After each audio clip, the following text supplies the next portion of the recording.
À pécheurs sauvés par grâce, chaque épisode est une déclaration. La grâce de Dieu est plus forte que nos échecs et plus puissante que nos péchés. Bienvenue. Il va te transformer. Viens Dieu le Fils, il va te transformer. Frérot, jusqu'à quand tu vas te conformer? Si le monde t'a déformé, il va te transformer. Hello Diane, Hello Pisca. bienvenue chez Pécheurs sauvés par grâce. En guise d'introduction, est-ce que tu pourrais te présenter à ceux et celles qui nous regardent aujourd'hui? Bien sûr. Alors, je suis Diane Azmé, agent de banque, mariée. Bienvenue encore parmi nous et merci de donner la voix à la parole de ton témoignage. Avant de rencontrer cette lumière qui a tout changé, il y a eu une histoire. Tu viens de quelque part. Quelle est ton histoire? Diane vient d'une famille religieuse. J'ai grandi dans une famille polygame, déjà étant au contact de la Bible, pratiquante, très fréquente à l'église, ne manquant presque aucun culte. Mais malgré cela, j'avais une vie cachée, une vie de péché, une vie qui n'était pas à l'image de cette chrétienne pratiquante que j'étais. Alors, je veux parler de la haine que j'avais pour papa parce que me disant en moi-même que maman, à un certain niveau, n'était pas très bien traitée. Et j'ai commencé à avoir des désirs de vengeance envers ce père-là qui prenait soin de moi, qui payait ma scolarité, qui m'éduquait et tout. Et en plus de cette haine, une autre chose que j'ai rencontrée, auquel j'ai été confrontée, c'était la pornographie. Lors d'une rencontre avec un homme dans une cave dans laquelle je servais souvent à mes temps perdus et tout. Et à la suite de cela, j'ai commencé à avoir des désirs dans le corps. C'est vrai que j'ai envie de te demander comment tu es exposée à la pornographie. Tu nous parles de ce contact avec le client, mais comment ça s'est fait? Je servais ce client. Ce client était venu acheter de la boisson. Donc, j'étais là en guise de serveuse et pour essayer de faire un peu la causette, pour l'amener à boire plus et tout, il m'a présenté quelque chose. Il a commencé à avoir des discussions perverses. J'étais bien intéressée aussi, très curieuse de savoir à quoi ça pouvait nous mener. Et là, il m'a montré certaines vidéos avec son téléphone, des choses que j'avais jamais vues. Et j'ai pris quand même plaisir à regarder parce que au fur et à mesure que je regardais, j'avais des désirs. J'avais un plaisir que je pouvais ressentir quand je regardais la vidéo et ça me rappelait aussi certaines scènes dans certains films novelas que je regardais aussi. Ah, d'accord. Donc, comme ça, j'ai pris goût. Mais n'ayant pas de téléphone, donc je dépendais de ce monsieur. Donc, il a commencé par être très fréquent à la cave. Et je ne manquais pas. J'ai commencé à être très fréquente aussi à la cave. Avant, je n'aimais pas y aller et tout. Et à la suite de cela, voulant satisfaire mes désirs qui ont commencé à naître à partir de la pornographie, j'ai commencé à avoir des sentiments, je veux dire, des désirs pour ma sœur féminine, Oui. avec qui on partageait ces moments de pornographie ensemble. Ah, vous regardiez ces scènes-là tous les deux. Regarder ensemble. Ok. Donc, elle était aussi intéressée. Et on s'échangeait des plaisirs sexuels, je peux dire ainsi, étant des femmes. Mais à la suite de cela, le désir montait. Je n'étais pas satisfaite. Je commençais à avoir l'idée d'en parler à mes neveux, de se demander est-ce qu'ils ne seraient pas intéressés et tout ça. Donc, j'en ai parlé et j'ai eu des refus de la part de ces jeunes qui étaient quand même plus jeunes par rapport à moi quand même. Et il y a l'un d'entre eux, un peu plus grand quand même, je me disais que ça allait l'intéresser, mais il ne m'a pas pris au sérieux. Donc, qu'est-ce que j'ai fait? La nuit, je suis repartie vers lui. Il était aux environs de 2h du matin. 1h, 2h du matin, tout le monde dormait. Et chez moi, comme tu le sais, nous sommes plusieurs. Donc, il n'était pas seul dans une chambre fermée. Ok. Il était au salon avec plusieurs personnes. Ok. Et je suis partie vers lui et essayant de le réveiller. Il ne se réveillait pas. Et j'essayais d'avoir des rapports avec lui. à moi-même. Donc, j'ai commencé à lui enlever sa culotte. Malgré tout ça, le gars, il ne se réveillait pas. Et il y a quelqu'un d'autre. Ça, dans le temps, je dirais que c'était la malchance, mais je dirais que c'est Dieu qui a fait. Peut-être que j'allais faire quelque chose de grave cette nuit-là. Et il y a sa grande soeur qui s'est réveillée. La grande soeur de mon neveu en question, plus âgée que moi aussi. Et elle m'a vue. Elle m'a dit, Diane, tu fais quoi? Au milieu de la nuit, 1h du matin, il y avait près de 4 personnes couchées là. Nos regards se sont croisés. Prisca, tu peux t'imaginer la honte de ma vie. La honte que j'avais. Oui. Donc, tout doucement, je me suis levée. Elle me regarde parce que je n'ai pas pu répondre à sa question. Elle m'a dit, tu fais quoi? Exactement. Je n'ai pas pu répondre à sa question. J'ai reporté la culotte du jeune. Il dormait toujours. Je me suis levée sur lui parce que j'étais littéralement sur lui. Je me suis redressée et elle m'a dit, si je peux dire, chez mon you. Yes. Et elle s'est rendormie. Le matin, j'étais à ses petits souhaits parce que j'avais peur qu'elle en parle. Exactement. La honte que j'allais me prendre. Exact. Tout le monde allait savoir ce que Diane fait. Et c'était ma seule fois, mais je savais que ce nom-là allait me rester au dos. Exactement. Diane, elle fait les chats noirs parce que généralement, c'est les hommes qui sont connus pour faire ça. D'accord. Mais moi, j'ai fait ça. Et je lui demandais pardon. Elle me dit, je demande pardon, pourquoi? Je n'arrivais pas à lui dire pourquoi je demande pardon. Elle dit, mais pourquoi tu me demandes pardon? Tu n'as fait pas de mal. Je lui dis, pardon pour la nuit, ce que tu as vu. Elle dit, qu'est-ce que j'ai vu? Elle veut m'amener à parler. J'avais trop honte, je n'ai pas parlé. Mais j'étais à ses petits soins. Et tout ça se passait à l'âge de 14 ans, si j'ai bonne mémoire. Wow. Et j'ai grandi comme ça. Pornographie, masturbation. Parce que à la suite des refus de mes neveux, du plaisir de ma soeur qui ne me satisfaisait plus, je commençais à me procurer du plaisir moi-même, à ma façon, avec ce que je pouvais et tout. Et tout en partant à l'église chaque dimanche. Et tu baignes dans ça jusqu'à ce que tu arrives à l'université. C'est ça, exactement. Et à l'université, par contre, la particularité de ma vie à l'université, c'était une vie de mensonge. Ah. Une vie de mensonge, pourquoi? Parce que comme toute une jeune fille normale, j'ai commencé à avoir cette vie de copain. Mais j'avais un papa très ponctueux, un papa très regardant sur ses enfants. Donc, aux yeux de papa, j'étais cette fille sage.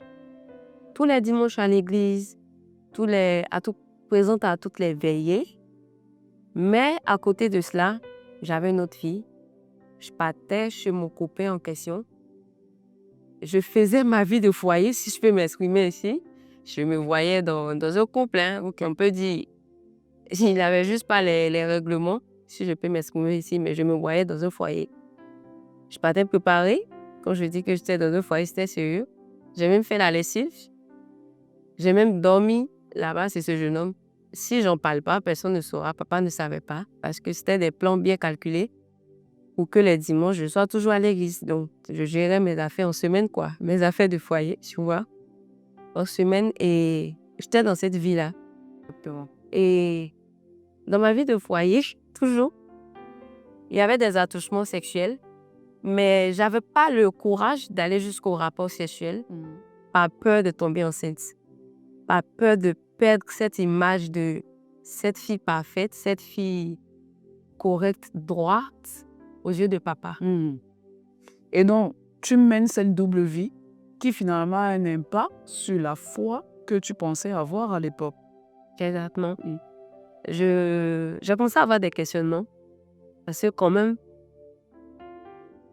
pour le peu de temps que je passais quand même à l'église, je me questionnais quand même sur cette histoire de Jésus. Est-ce que c'est la vérité? On nous parle là-bas de ne pas mentir. Je me demandais comment est-ce que c'est possible de vivre sans mentir, de ne pas voler, de ne pas être hypocrite, tout ça. Vraiment, j'ai commencé à me questionner si c'est possible de vivre sans pratiquer toutes ces choses. Donc, j'ai commencé à me dire qu'on fait notre mieux et au dernier jugement, Dieu va voir qui a essayé quand même de garder ses commandements, quoi, malgré tout. Et j'ai commencé à avoir des discussions très avancées sur la religion avec une amie musulmane dans le temps. Et j'avoue que j'étais tentée de devenir musulmane parce que celle avec qui j'échangeais beaucoup était quand même très informée, très consciente de ce qu'elle faisait. Elle n'était pas ignorante de sa religion, de sa foi. Et on peut dire qu'elle me prêchait sa foi et j'étais convaincue. Je commençais à avoir des pensées comme si l'islam semblait plutôt logique à mes yeux comparé à ce que moi je faisais ici, là, parce que je voyais, il y a ma vie, hein, mais que je voyais aussi la vie de la famille, les gens qui étaient à côté de moi. J'ai vu qu'on était tous pareils, hein, jusqu'au souvent à des prédicateurs même de qui on entendait des histoires quand même assez graves. Donc, tout ça me réconfortait dans ma position de c'est du faux. Ok. Il y a forcément une arnaque quelque part.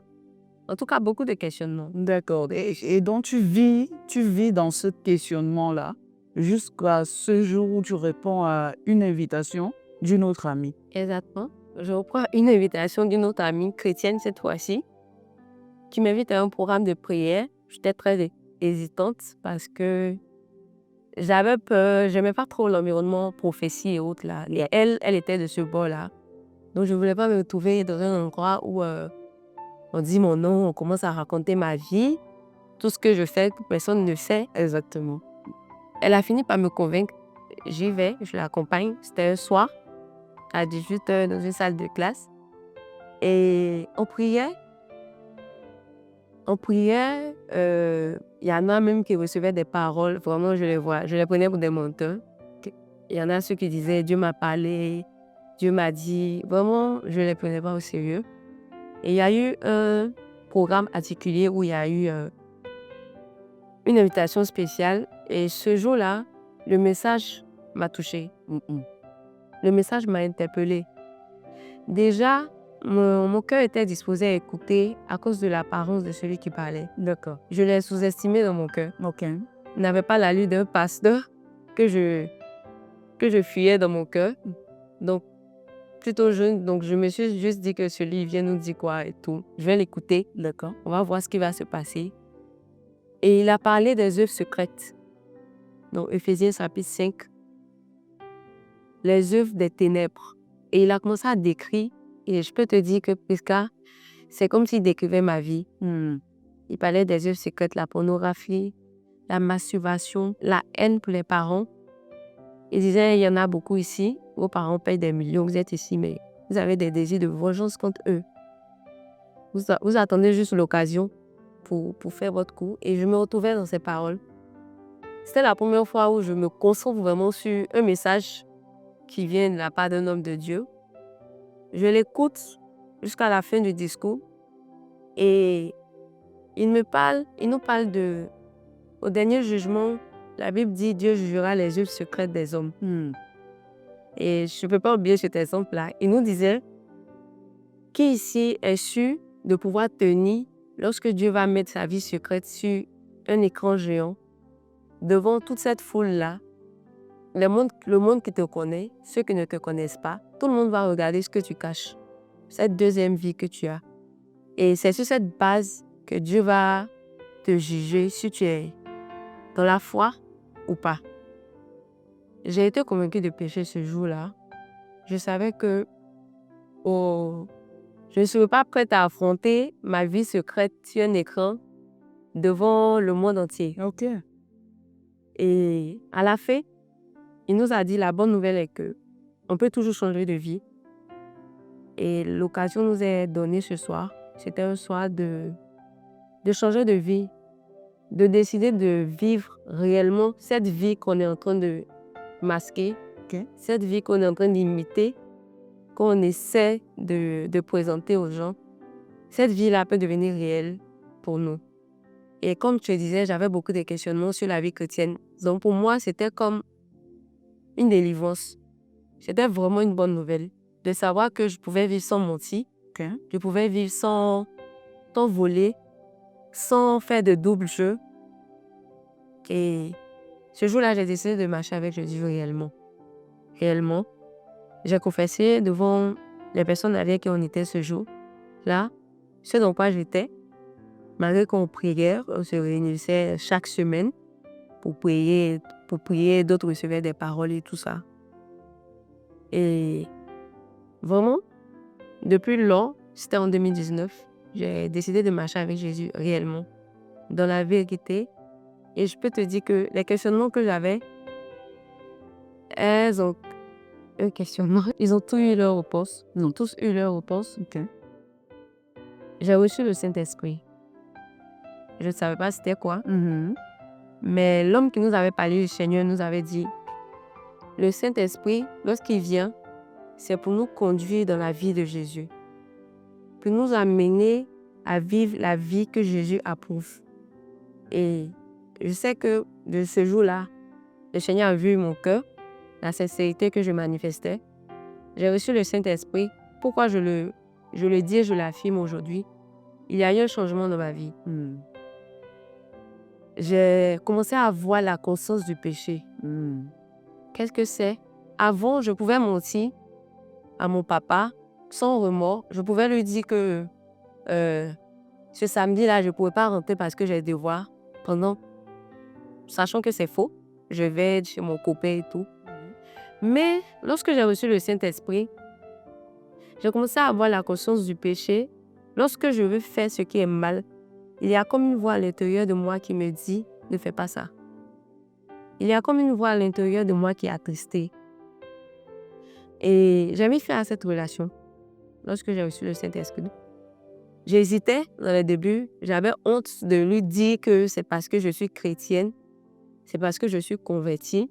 Il va me demander, mais nous deux, nous sommes convertis, nous deux, nous sommes chrétiennes, parce que lui aussi, il est dans un mode, religieux, chrétien et tout.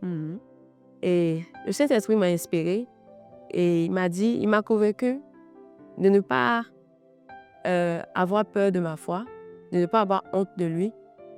J'ai réalisé le sacrifice de Jésus à la croix. Il n'avait pas honte de moi. Je lui ai dit, ce monsieur-là, la raison pour laquelle je veux rompre, c'est j'ai décidé de marcher avec Jésus tout simplement. Et ce que nous deux on fait, ça n'a rien d'une relation sérieuse. On est d'accord là-dessus. Je suis qu'il a eu des questionnements, mais je suis passée à autre chose. Et j'ai commencé à avoir l'amour de la Bible. Pendant mes moments de questionnement, j'essayais quand même de chercher la vérité, mais la Bible m'en y est.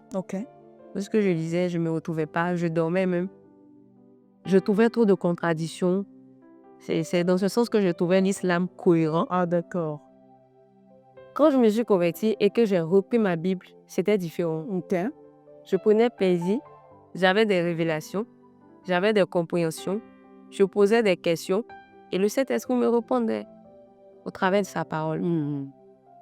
Je lui disais telle chose, pourquoi on pratique ici, telle chose, pourquoi on fait ça. Et le Seigneur me répondait avec beaucoup, beaucoup, beaucoup, beaucoup d'amour. Et j'ai vu que tout est dans la parole du Seigneur. Tout. Tous les questionnements que j'avais sur ma religion, je lui disais, mais pourquoi les gens n'arrivaient pas à faire ci? Mais pourquoi on m'a jamais parlé de ça? Là-bas, tout ce qu'on m'a dit, là, le message que ce monsieur-là m'a prêché ce jour, on me l'avait dit auparavant, mais pourquoi je n'ai jamais changé? Et cet esprit m'a expliqué pourquoi. C'était pourquoi, du coup? Il n'y avait pas la vie. Celui même qui me parlait, il n'avait pas la vie qui me prêchait. Donc, logiquement, il ne pouvait pas avoir d'impact sur moi. Il ne pouvait pas avoir d'impact sur moi. Et c'est une belle vie que je mène. Ça fait plaisir de vivre en paix. Savoir que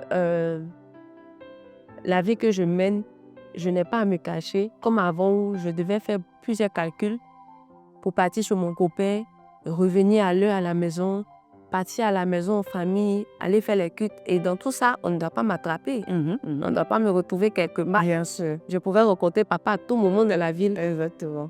Jésus m'a délivré, franchement, littéralement. Je vis une vie unique. Ma vie devant les caméras est la même hors des caméras. On pourrait dire que tu as une vie qui est intègre finalement. C'est ça. Magnifique. Et du coup, quand on t'écoute, on a quand même, ce qu'on peut voir, c'est quand même, tu pratiquais beaucoup de bonnes œuvres, mais par ta force. Qui es-tu aujourd'hui? Depuis cette rencontre, depuis cette lumière qui a éclairé ta vie, quel est ton rapport à la pratique finalement de bonnes œuvres? Les choses sont devenues plus aisées, plus simples. Je ne force plus pour essayer de plaire. Parce que c'est ce qui a causé ma frustration. J'ai commencé à me tourner vers d'autres religions. Parce que j'essayais quand même. Parce que j'avais quand même une conscience. Lorsqu'on disait de ne pas mentir, de ne pas voler, honore ton père et ta mère. Je me donnais souvent des délais. Sur une semaine, je ne vais pas mentir. Oui. Et je n'y arrivais pas. Depuis que j'ai rencontré Jésus, le véritable, c'est devenu une vie. Elle coule. OK. C'est naturel. Et j'ai compris par le Saint-Esprit que c'est lui qui me donne cette force-là. La Bible dit que je puis tout par celui qui me fortifie. Et le Saint-Esprit me fortifie vraiment en tout, dans tout, en tout. Même dans les moindres détails que vous pouvez imaginer. À l'école, il a commencé à me fortifier.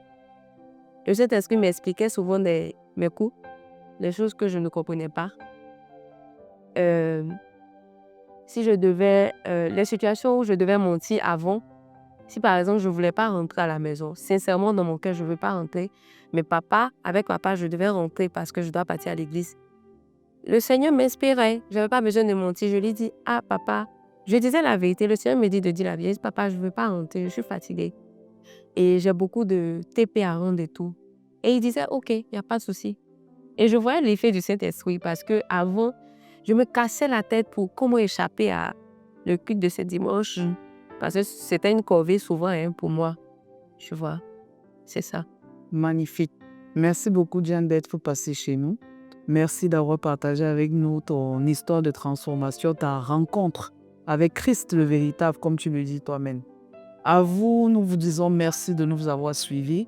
Nous nous retrouvons au prochain épisode pour une nouvelle histoire de transformation.